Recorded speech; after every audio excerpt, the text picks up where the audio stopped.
All right, Liberty Layers hideout here. I already started this, but I'll just explain what I did. I had to make some corrections from the last video, so I'm not posting that one. I'm just going to post this one.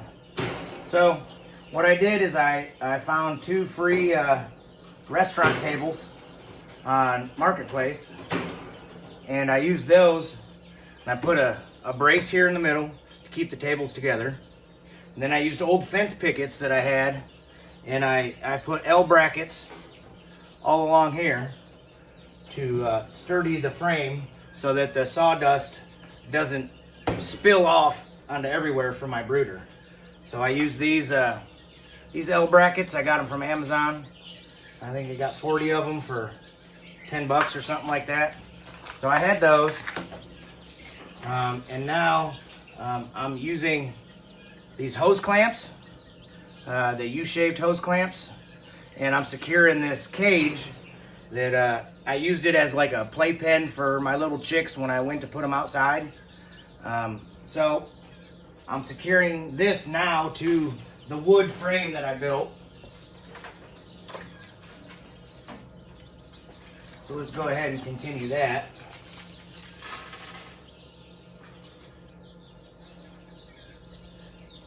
So usually on my other one, I had to put some laminate down because it was just plywood. But this one's a restaurant table, and it's already coated hard. It's been pretty hard to drill through with these little screws that came along with it. But I'll go ahead and put a few more brackets on, and then I'll put some sawdust in it and get it set up for my chicks. I'm waiting on another 196-gallon water trough, but I don't know when it's coming. It was supposed to come last week. So I gotta make sure I'm prepared for when all these chicks come. I probably have close to 150 coming in the next 2 weeks. So I gotta make sure I have room. So I'm just securing these around the cage into the wood so it stays tight and doesn't fall off the table.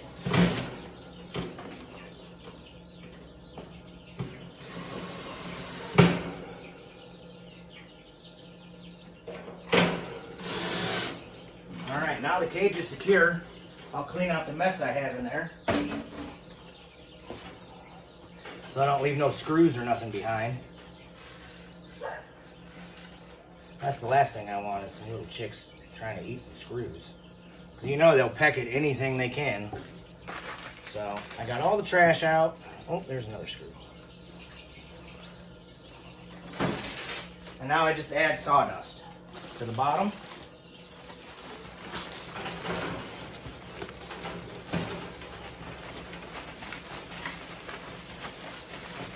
Probably want to do 2-3 inches would be plenty. Depending on how many chicks I end up having in this brooder. I know my 196-gallon has 35 chicks in it, and I got to clean it every other day because it's just pretty nasty. They're eating me out of my home, I swear. So let's see how that does. Let's spread that out real quick.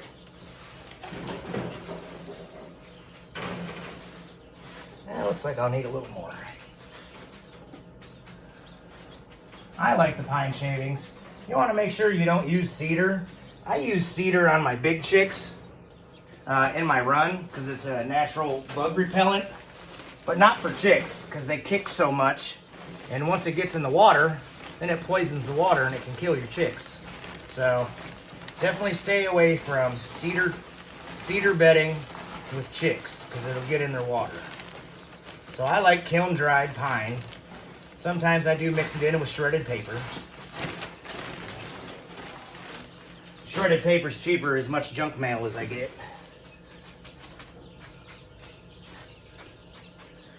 So now we got a good layer in here.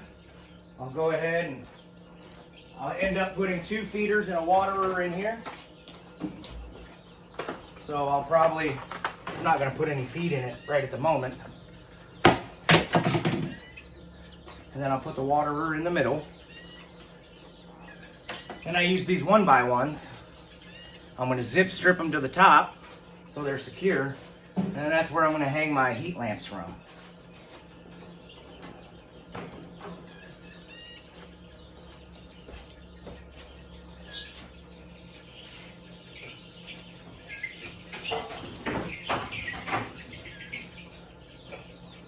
So it'll be like so.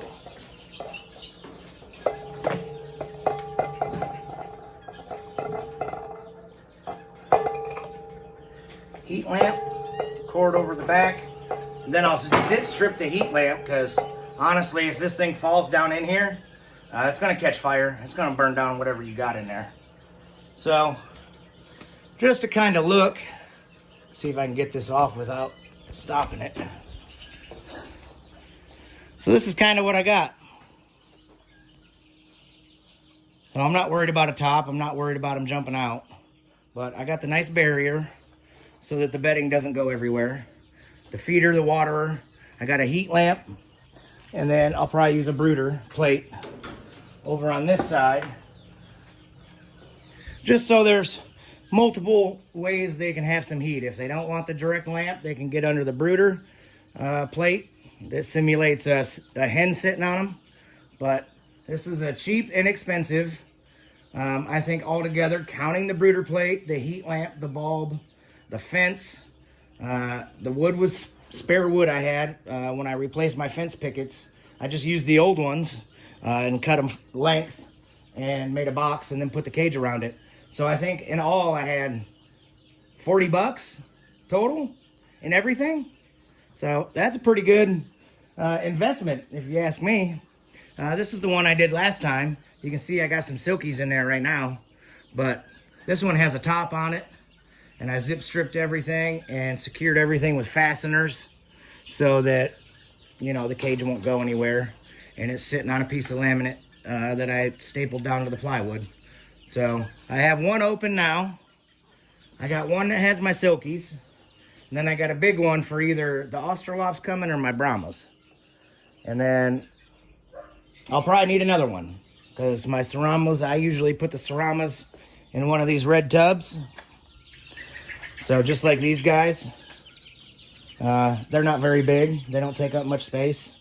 So that's what I got for now. But I got another one of these 196 gallon water troughs coming. That's what I want to put the Australorps in because, I mean, there are quite a few in there. And I got plenty of room until I can transition them to their outside pen in a couple more weeks. So this is what I got. Hope you guys enjoy it. And again, here's the new brooder that I just put together. Everything's secured, so the cage is secured to the wood. The wood is secured to the table. And then I put a cross member down here to secure both tables together so they don't move.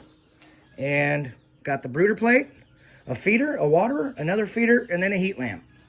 And I just put a 1x that was some scrap wood, and I'll zip strip that to it just so it doesn't fall.